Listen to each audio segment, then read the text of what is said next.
Hello friends, आज हम बात करेंगे हाई ग्रेड ऑफ बाल्डनेस में हेयर ट्रांसप्लांट के टेक्निक्स के बारे में। क्या टेक्निक्स यूज़ करने चाहिए हाई ग्रेड्स ऑफ बाल्डनेस में, और कॉम्बिनेशन ठीक रहता है या आप एफ कराएं या एफ कराएं। तो ये बहुत इम्पॉर्टेंट है और बहुत सारे पेशेंट्स आते हैं जिनके ग्रेड 5, ग्रेड 6, ग्रेड 7 बाल्डनेस होता है, और यदि डिसीजन सही तरह से नहीं लिया गया है तो उस स्थिति में आप हमेशा के लिए उनसे एक अपॉर्चुनिटी छीन लेंगे सर पे बालों के आने की। बहुत दफ़ा आपके पास इंफॉर्मेशन तो होती है, आप देखते हैं यूट्यूब पे या दूसरे रिसोर्सेज पर जहाँ पे आपको हेयर ट्रांसप्लांट के बारे में एजुकेट किया जा रहा है, पर बहुत दफ़ा ये जो इन्फॉर्मेशन आती है ये कमर्शियली बायस्ड होती है, जहाँ पर छन कर सिर्फ वही बातें बताई जाती हैं जो कि शायद उस क्लिनिक के कमर्शियल यूज़ के लिए फ़ायदेमंद हों।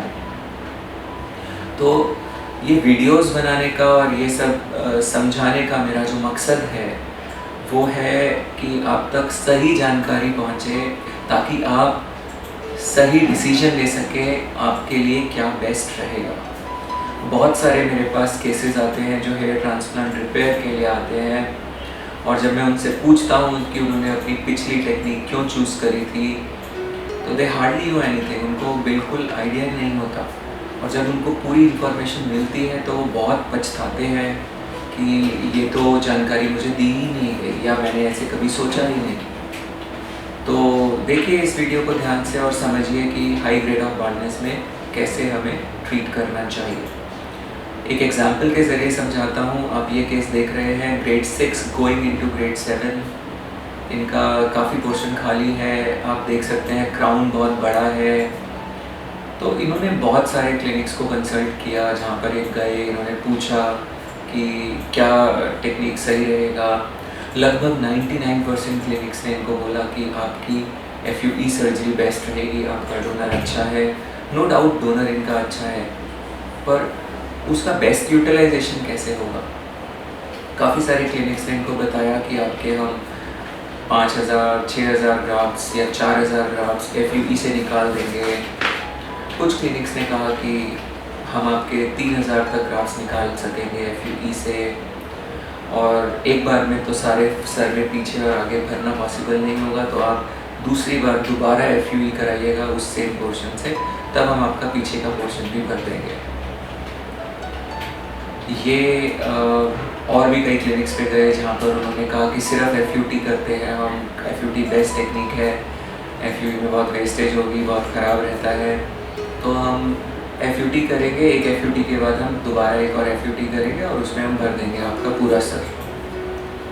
दोनों ही स्थिति में इनको लग रहा था कि मुझे बार बार सर्जरी कराने की ज़रूरत पड़ेगी, या ही वॉज नॉट कन्विंस्ड।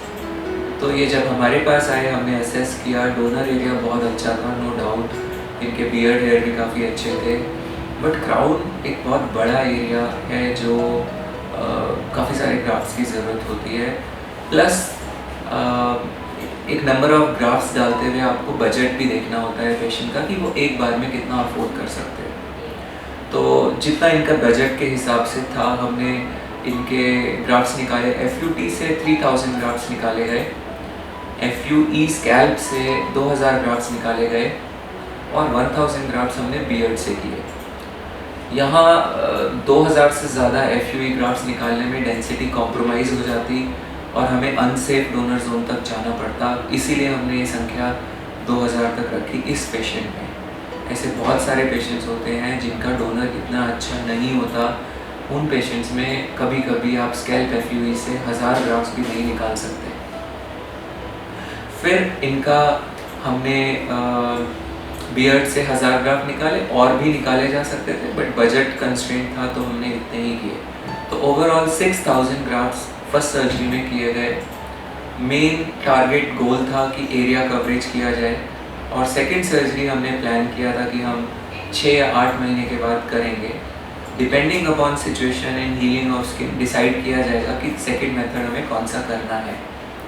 तो जैसा आप 6 महीने के बाद के रिजल्ट में देख रहे हैं, इनका फ्रंट काफ़ी ठीक ठाक हो गया है। दो इसमें और डेंसिटी की ज़रूरत है। इनका आप क्राउन देखिए, क्राउन एरिया बहुत ज़्यादा संख्या में ग्राफ्ट्स चाहता है, तो क्राउन में भी एक डिसेंट कवरेज आएगा, but obviously he needs more. अब यदि आप इनका स्कार देखेंगे जो कि FUT का था, तो इट इज़ हार्डली विजिबल। सी, ये नज़र ही नहीं आ रहा है। तो हमने एक और FUT सर्जरी इनकी तकरीबन 7-8 महीने के बाद की, जिसमें कि 2800 ग्राफ्ट्स को और निकाला गया। तो अब ये 2800 ग्राफ्ट्स जोड़कर टोटल संख्या ग्राफ्ट्स की 8800 यानी 8800 हो जाती है। और इन ग्राफ्ट्स को हमने क्राउन में और फ्रंट पे थोड़ा प्लेस किया।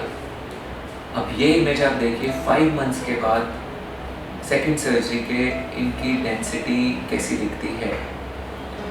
ये लुक एकदम नेचुरल दिखता है, ये देख के नहीं पता लगता कि ये ट्रांसप्लांट हुआ है।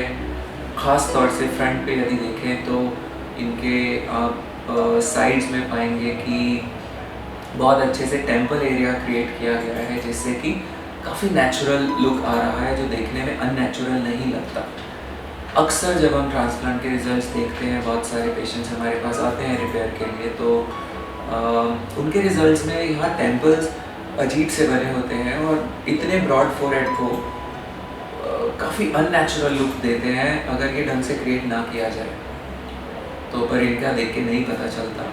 दूसरा, अगर आप इनका क्राउन देखेंगे तो क्राउन्स में भी इनके बिल्कुल अच्छे से कवरेज आ चुकी है। बहुत सारे क्लिनिक्स जो सिर्फ FUE करेंगे या सिर्फ FUT करेंगे, वो ये कवरेज नहीं दे सकते। तो अगर कोई ऐसे पेशेंट है जिनका डोनर बहुत ही एक्स्ट्रा ऑर्डिनरी है और बहुत ही ज़्यादा मल्टी ग्राफ्ट्स हैं, तो ऐसे पेशेंट में थोड़ा बहुत पीछे बाल लगा के वो दिखा सकते हैं, बट एक ठीक ठाक डेंसिटी वाले पेशेंट में इतना रिजल्ट दे पाना संभव नहीं है तब तक जब तक आप दोनों टेक्निक्स को बहुत अच्छे से यूटिलाइज ना करें। तो यदि ये किसी ऐसे क्लिनिक पे गए होते जहाँ पर कि एक ही पर्टिकुलर टेक्निक होती, तो इनके लिए संभव नहीं था। प्रोबेबली सिर्फ FUE वाले क्लिनिक पे तो ये बिल्कुल ही ख़राब हो चुका होता केस, क्योंकि वहाँ पर सेकेंड टाइम जब आप FUE एक्सट्रैक्शन करेंगे तो बहुत ज़्यादा ग्राफ्ट वेस्टेज करता है। दूसरी चीज़, अगर आप इनका स्कार देखें तो वो बहुत ही माइन्यूट पतला सा स्कार है और उसके अंदर से बाल उग रहे हैं, इसको बोलते हैं ट्राइकोफिटिक क्लोजर। तो सेकंड FUT का स्कार भी विजिबल नहीं है। फर्स्ट FUT का स्कार हमने इंक्लूड कर दिया था सेकंड FUT सर्जरी में।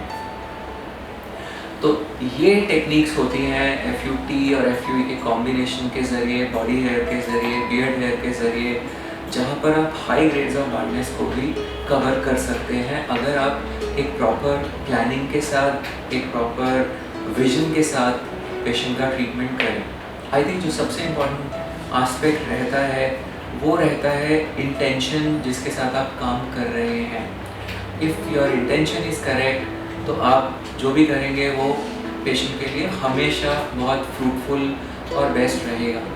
बट अगर आपका इंटेंशन ठीक नहीं है, इंटेंशन ठीक होने या ना होने से मेरा मतलब है कि जब हम पेशेंट को ट्रीट करें तो भूल जाएं अपने बारे में, भूल जाएं अपनी चीज़ों के बारे में और सिर्फ ये देखें कि पेशेंट के लिए क्या अच्छे से अच्छा रहेगा।